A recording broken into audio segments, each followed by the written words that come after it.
বেআইনি আদালতে আমাকে শাস্তি দেয় কি আমি আদালতের অবমাননা করেছি? আরে আদালত কই যে অবমাননা? অবৈধভাবে ক্ষমতা দখলকারী তাদের আবার অবমাননা, তার মান সম্মান জ্ঞান আছে? আত্মসম্মান বোধ আছে? কিছুই নাই। চরম ব্যাহের মতো ক্ষমতায় বসে আছে, লজ্জা সরম নাই। এটা হলো বাস্তবতা। আর একটার পর একটা মামলা দিয়েছে। হ্যাঁ ঠিক আছে, মামলায় হাজিরা দিতে আমাকে নোটিশ দিতে, আমি আসবো, নিশ্চয়ই আমি আসবো, মামলা আমি মোকাবেলা করব। দেখি কত ধানে কত চাল, সেটাও আমি দেখে নেব। আজকে যারা অর্বাচীনের দল বলে আওয়ামী লীগ রাখবেন, আওয়ামী লীগ শেষ করবে, তা আওয়ামী লীগ শেষ করলে বাংলাদেশের অস্তিত্ব থাকে না। বারবার তো আমাকে হত্যার চেষ্টা করা হয়েছে, আল্লাহ যে যাই হোক আমাকে বারবার বাঁচিয়ে দিয়েছে। কিন্তু বাংলাদেশের মানুষের অধিকার প্রতিষ্ঠার জন্য সংগ্রাম করেছে এবং সেই অধিকার প্রতিষ্ঠা করেছি।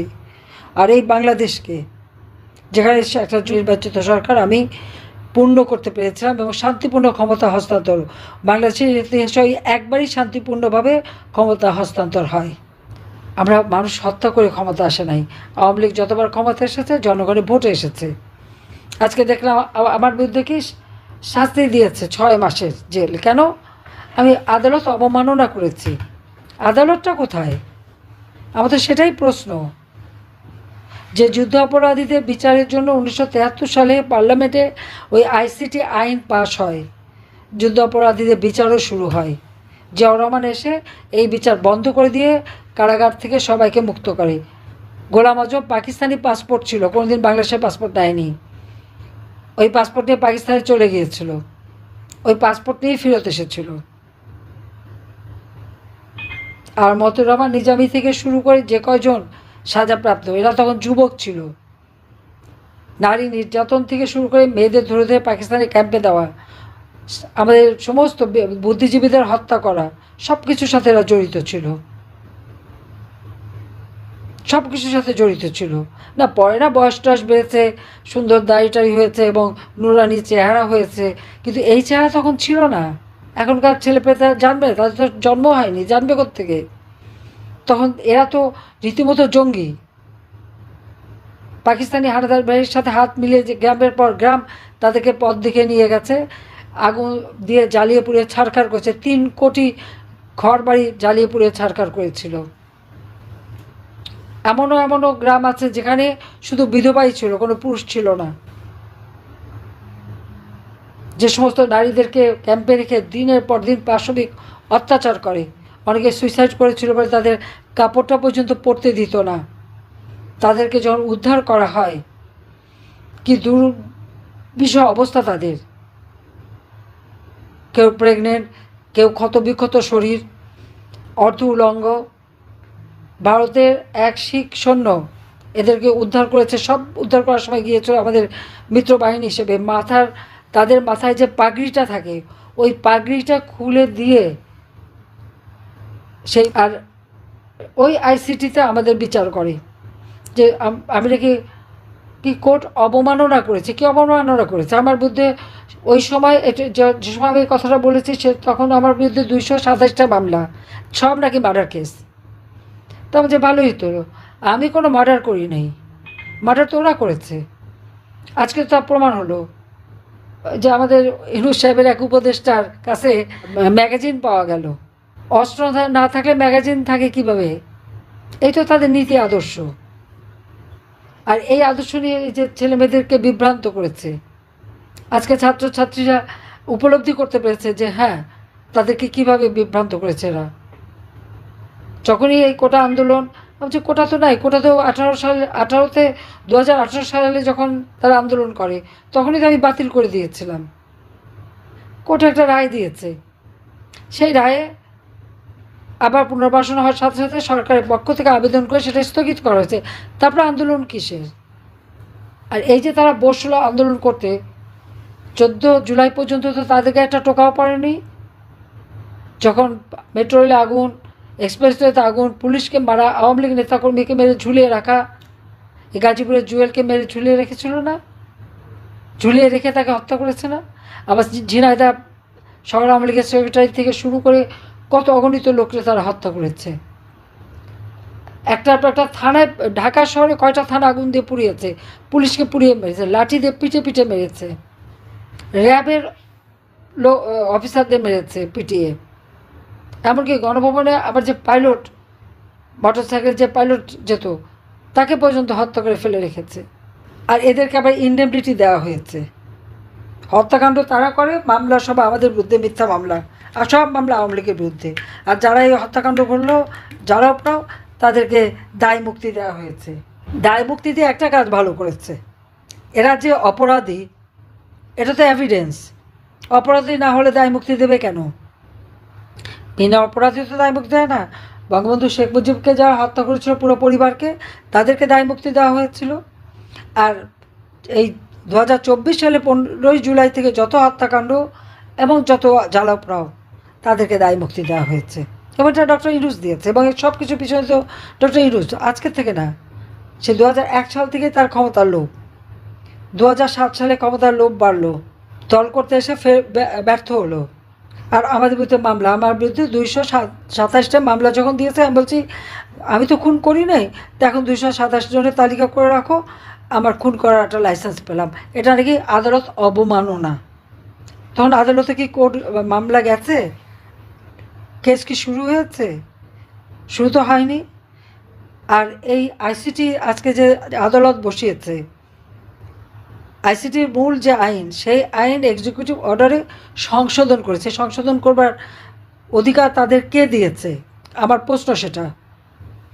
আজকে ওই চিফ প্রসিকিউটর এবং যারা এই উপদেষ্টা আছে, আইন উপদেষ্টা আসিফ নজরুল থেকে শুরু করে ইউনূসকে আমি জিজ্ঞাসা করি, তাদের জবাবদিহি করতে হবে। তাদের কি লিগ্যাল রাইট আছে?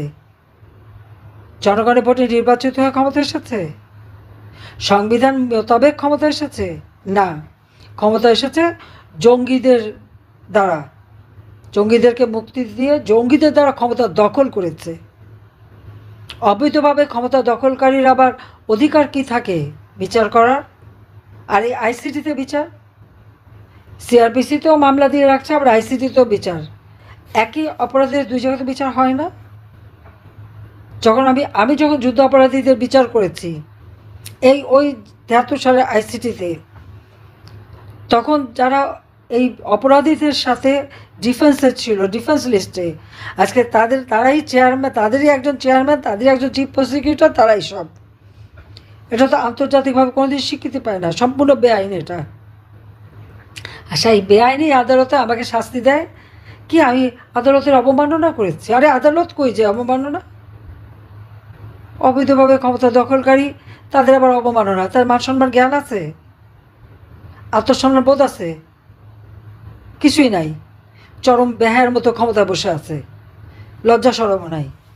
এটা হলো বাস্তবতা। আর একটার পর একটা মামলা দিয়েছে। হ্যাঁ ঠিক আছে, মামলায় হাজিরা দিতে আমাকে নোটিশ দিতে আমি আসবো, নিশ্চয়ই আমি আসবো, মামলা আমি মোকাবেলা করব। দেখি কত ধানে কত চাল, সেটাও আমি দেখে নেব। বাংলাদেশটা আমাদের জনগণের, আর আমার জনগণই শক্তি, আমার কোনো বিদেশি প্রভুও নাই, আর কিছু নেই।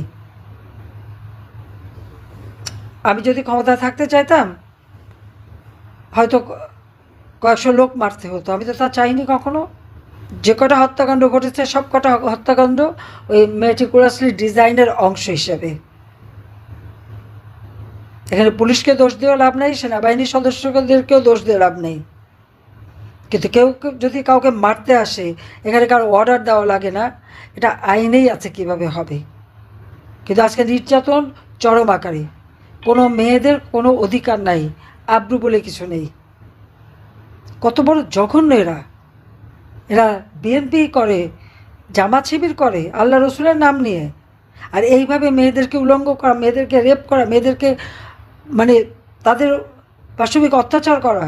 তাদের ঘরে মা বোন নাই, মেয়ে নাই, আত্মীয়স্বজন নাই, সেটা একবার চিন্তা করে না এরা? অসভ্যতার সীমা থাকে। আমি জানি না এদের এত খাওয়া পড়া, এত সুযোগ সুবিধা দিয়ে কী অপরাধটা করলাম, সেটি আমার নিজেরই এখন প্রশ্ন। যে আজকে প্রত্যেকটা সেক্টরে শিক্ষকদের কিভাবে অপমান করা এবং তাদের চাকরি খাচ্ছে, কি আওয়ামী লীগ করে? চরম অপমান করে করে শিক্ষকদেরকে জোর করে পদত্যাগ, ছোট ছোট শিশু শিক্ষার্থীদের দিয়ে শিক্ষকদের অপমান করায়। এদের কি আর লেখাপড়া হবে কোনো দিন? তাদেরকে জোর করে পদত্যাগ করানো, যে সমস্ত চিত্র দেখলাম। কোন দিন না বাপ মারে বলে, হ্যাঁ লিখে দেন আপনি আমার বাবা না, পদত্যাগ করেন আমার পিতৃত্ব থেকে। এরা হয়তো একদিন সে বাপ মাকে তাই বলবে। সেটা হলো বাস্তবতা। দিনমজুর কাজ পায় না, রিক্সাওয়ালা কাজ পায় না, তো কিসের দেশ চালাচ্ছে? যে বাজেট আমি দিয়ে আসছি, বাজেট তো ওই বাড়াতে পারলো না, আরও কমালো টাকা। কমাবে না, কী করবো? তো নিজেটা চোর। ইনুস তো আমাকে দেয় শাস্তি। আমি জানি যেহেতু ডক্টর ইনুস তার নিজের কোম্পানির লেবারদের টাকা চুরি করে খেয়েছে, সেই লেবাররা তার বিরুদ্ধে মামলা করেছে। লেবার কোর্টে সে 6 মাসের সাজা পেয়েছে। তাকে তো সে যখন জামিন চেয়েছে সে জামিন পেয়েছে, সরকারের পক্ষ থেকে তো বাধা দেওয়া হয়নি। এইভাবে আমার দেশের প্রত্যেকটা শ্রেণীর মানুষের উপর আজকে চরম জুলুম। আজকে কোনো টাকা পয়সার হিসাব নাই, চরমভাবে সে দুর্নীতি করে যাচ্ছে, অর্থ পাচার করে যাচ্ছে। তার এই যারা আছে কতগুলি বানিয়েছে, কথা কথা হুকুম দেয়, এত বড় দুঃসাহস তাদের। আর অমনি যার যার বাড়ি ঢুকে পড়ে, লুটপাট করে, চুরি করে। সে কি মব জাস্টিস? এটা মব জাস্টিস নেই, এটা হলো মব সন্ত্রাস। সে সন্ত্রাসই করে বেড়াচ্ছে তারা। আজকে প্রত্যেকটা কবরে যে যাদেরকে এরা শহীদ বলছে, প্রত্যেকটা কবর থেকে লাশ তুলে আন্তর্জাতিক সংস্থা ডেকে নিয়ে এসে ফরেন্সিক করে দেখা হবে কীভাবে তারা মারা গেছে। আর যারা আহত, সে কোন দল করে, সে কি করে, সে অপরাধী না নিরপরাধী, আমি সেটা দেখি নাই। আর আমি সরকারে থাকা পর্যন্ত প্রত্যেকটা রোগীর চিকিৎসা পেয়েছে বিনা পয়সায়। তাদের বাবা মা কারো কোনো টাকা খরচ করতে হয়নি। সব টাকা প্রত্যেকটা হাসপাতালে আমি খরচ করেছি। আমরা বিনা পয়সা তাদের চিকিৎসা দিয়েছি। এরা জানে না, এখনও তারা হাসপাতাল ছাড়ে না। কেন হাসপাতাল ছাড়বে না? হাসপাতালে বসে সেই চক্ষু ইনস্টিটিউটে দেখলাম সাবান পানি ফ্লোরে ফেলে তারা জল খেলে। এরা দেখে আবার অসুস্থ। এটা কোন ধরনের কথা? হাসপাতালে অন্য রোগীদের তো চিকিৎসা হবে। একটা ক্যাবিন দখল করে বসে আছে। কেউ আবার 5 তারা হোটেলেও রুম দখল করে, সারাদিন ঘুরে ফেরে আবার ওখানে যে ক্যাবিনে বসে থাকে ব্যান্ডেজ বেঁধে। এই প্রতারণাটার কী অর্থ থাকতে পারে? তা আমি এদের দোষ দিই না, কারণ ইনুস নিজেই তো একটা প্রতারক। লেবারদের অর্থ আত্মসাৎ করে মামলার আসামি, সাজাপ্রাপ্ত আসামি। গ্রামীণ ফোন টেলিকমিউনিকেশনের টাকা 9-6 করে পাচার করে দুর্নীতি করে তার বিরুদ্ধে 5টা মামলা দুর্নীতি দমন কমিশনে। তার 18টা কোম্পানি ট্যাক্স দেয় না, সেই মামলা। ডক্টর ইউনূস নিজে ট্যাক্স দেয় না, তার বিরুদ্ধে 1100 কোটি টাকার ট্যাক্স পাওনা। সেখানে 666 কোটি টাকার ট্যাক্স মামলার রায় হবার কথা ছিল 6ই আগস্ট।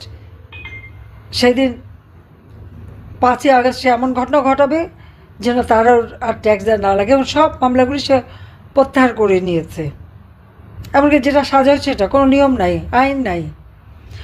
এখানে আইন নাই, আইনের শাসন নাই, সরকার বলে কিছু নাই। ক্ষমতা দখলকারী কতগুলি সান্ডা গুন্ডা পান্ডা আছে, দেশটাকে শেষ করে দিচ্ছে, ধ্বংস করে দিচ্ছে। গ্রামে গঞ্জে সব জায়গায় মানুষের নিরাপত্তা নাই, নারীদের নিরাপত্তা নাই। শিশু নারী প্রতিদিন ধর্ষিত হচ্ছে। ছেলেকে পায় না, বাবাকে মারে, মাকে মারে, মাকে মেরে হত্যা করে, মাকে পিটে করে। ওদের মা নাই। দুদিন পর যদি ওদের মাদের পিটাতে শুরু করে তখন কোথায় যাবে? কীভাবে ঠেকাবে? ঘর বাড়ি তো জ্বালিয়ে পুড়ে ছাড়খাড়। তাদেরও তো বাড়িঘর আছে। আর এখন তো আমার বোধহয় মামলা প্রায় 450, তার মধ্যে বোধহয় 440টার মতো খুনের মামলা। আজকে যারা এই দেশ শাসন করে তাদের শাসন করার কোনো অধিকার নাই। অন্যায়ভাবে অবৈধভাবে জঙ্গিদের দিয়ে দেশ দখল করেছে।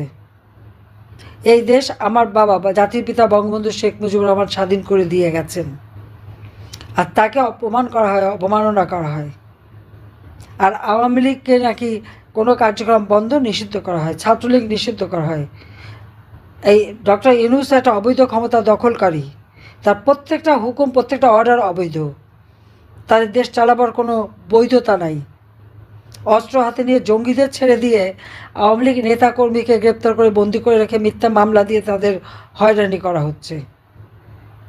আজকে প্রায় 4-5 লাখ লোক আমাদের অ্যারেস্ট করেছে এবং তাদেরকে কারাগারে যে কঠিন অবস্থার মধ্যে রাখছে এবং প্রতিনিয়ত কারাগারে তারা মানুষ হত্যা করে যাচ্ছে, জেল হত্যা করছে। কাজে এখন আর সময় নাই, এদেরকে ক্ষমতার থেকে হটিয়ে দেশকে বাঁচাতে হবে, দেশের মানুষকে বাঁচাতে হবে। এবং আন্তর্জাতিকভাবেও দেশের কোনো সম্মান সে রাখতে পারে নাই। আজকে সে কীভাবে দেশকে অবমাননা করছে সেটা নিজেই দেখতে পারেন। আর 10 মাসের মধ্যে 11 বার খালি বিদেশেই গেছে। এতবার বিদেশে এত টাকা খরচ করে যে কি অর্জন করে আসছে, দেশের জন্য কোন সম্মান নিয়ে আসছে? 1 পয়সা বিনিয়োগও আনতে পারেনি। অর্থনীতি ধ্বংস, রাজনীতির ধ্বংস, সাংস্কৃতিক অবস্থান ধ্বংস, সামাজিক নিরাপত্তা ধ্বংস, সমস্ত দেশটাকে ধ্বংসস্তূপে পরিণত করেছে। কাজে ধ্বংসের হাত থেকে দেশকে রক্ষা করার জন্য যার যা কিছু আছে যে যেভাবে পারবে সকলে এক হয়ে প্রতিবাদ করে এদের হাত থেকে দেশকে রক্ষা করতে হবে। সাধারণ মানুষের কাছে যেতে হবে, মানুষের পাশে দাঁড়াতে হবে এবং মানুষকে সাথে নিয়েই পথে নামতে হবে। কাজে সেই আহ্বানই আমি জানাচ্ছি সবাইকে। আমি আছি আপনাদের সাথে, আমি যেখানে থেকে আমি আসছি। হ্যাঁ, একটা সুবিধা হয়েছে, যেখানে আছি বলে কথা বলতে পারছি। 2000 সালে জোর করে দেশে ফিরেছিলাম, এরপরে তো বন্দি করে রেখেছিল, আর কথা বলতে পারিনি। কিন্তু এবার সেই জন্য বাইরে থেকে সবার সঙ্গে কথা বলতে পারছি। কাজে আমি আছি, সব ধরনের সহযোগিতা আমি করে যাব। কিন্তু আমাদের দেশটাকে, দেশের স্বাধীনতা সার্বভৌমত্ব রক্ষা করতে হবে, গণতান্ত্রিক ধারা রক্ষা করতে হবে। একমাত্র আওয়ামী লীগই গণতান্ত্রিক ধারা দিয়েছে বাংলাদেশে, এটা তাদের মনে রাখা উচিত। 2009 সাল থেকে 2024 সালের এই আগস্ট মাস পর্যন্ত বাংলাদেশে গণতান্ত্রিক ধারা অব্যাহত ছিল। আর সেই গণতান্ত্রিক ধারাকে নস্যাৎ করে অবৈধ ক্ষমতা দখল করার পালা শুরু করলো ডক্টর ইউনূস। এরা তার ম্যাটিকুলাসলি ডিজাইন মাস্টার মাইন্ড দ্বারা। এটাই হলো বাস্তবতা। কাজে এই চক্রান্ত আবার এখন বলে কি মুক্তিযুদ্ধ নাকি ম্যাটিকুলাস ডিজাইন, তখন কে বলছে ম্যাটিকুলাস ডিজাইন? ওই মুক্তিযুদ্ধের সাথে এই জঙ্গিদের নিয়ে ক্ষমতা দখলের তুলনা হয় না। আর এত ধৃষ্টতা কোথায় পায় যে এভাবে তুলনা করে? তুলনা করার অধিকার আছে তাদের? যারা এই কথা বলে, আমি বলবো যে একটু মাত্রা জ্ঞানটা যেন তাদের থাকে। এক পাকে শীত যায় না, এটা মাথায় রাখতে হবে। তো যাক, সবাই ভালো থাকবে, সুস্থ থাকবে। আর যারা ক্ষতিগ্রস্ত, অবশ্যই বেঁচে যখন আছি ইনশাল্লাহ আল্লাহ যদি দিন দেয় তাদের জন্য সব রকম সহযোগিতা করব। আমাদের যদিও কিছু নাই, যেটুকু যা ছিল সব জ্বালিয়ে ছারখার করে দিয়েছে, তারপরেও বাংলাদেশ আছে, জনগণ আছে, বেঁচে থাকলে সব করে দিতে পারবো। সবাই ভালো থাকো, সুস্থ থাকো। সবাইকে ধন্যবাদ। আবারও জয় বাংলা ফাউন্ডেশনকে ধন্যবাদ।